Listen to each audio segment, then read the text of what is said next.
Hello students, আজকে আমরা কিছু নতুন ইংরেজি শব্দ শিখব। আমাদের প্রথম শব্দ হলো কনস্পিশিয়াস। এটার মানে obvious to the I or mind, অর্থাৎ যেটা আমরা খুব সহজভাবে স্পষ্টভাবে দেখতে পারি। আমাদের পরবর্তী শব্দ হলো retort, a quick reply to a question or remark. কোনো প্রশ্ন করলে আমরা যে প্রশ্নের উত্তর খুব দ্রুত দিতে পারি। এরপরে আসে বোল্ড বা রানঅ্যাওয়ে। রানঅ্যাওয়ে মানে হলো বা বোল্ড শব্দের অর্থ হলো কোনো জায়গা থেকে খুব দ্রুত চলে যাওয়া। আমাদের এর পরের শব্দ accent, agree or express agreement. Accent মানে হলো কোনো বিষয়ের প্রতি যদি আমরা এগ্রি করি বা রাজি হই।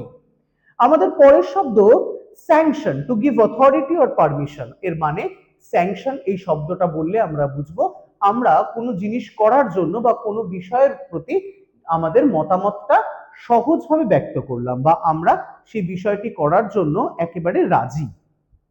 And last is proceedings, a sequence of steps by which legal judgments are invoked. অর্থাৎ লিগ্যাল যে জাজমেন্টস গুলো হয় সেগুলো যে প্রত্যেকটা ধাপের মধ্যে দিয়ে যায় সেই ধাপগুলোকে আমরা বলবো প্রসিডিংস। আশা করি এই ভিডিওটি তোমাদের কাছে অত্যন্ত ইন্টারঅ্যাক্টিভ লেগেছে। ভালো লাগলে লাইক করো, শেয়ার করো বন্ধুদের সঙ্গে এবং সাবস্ক্রাইব।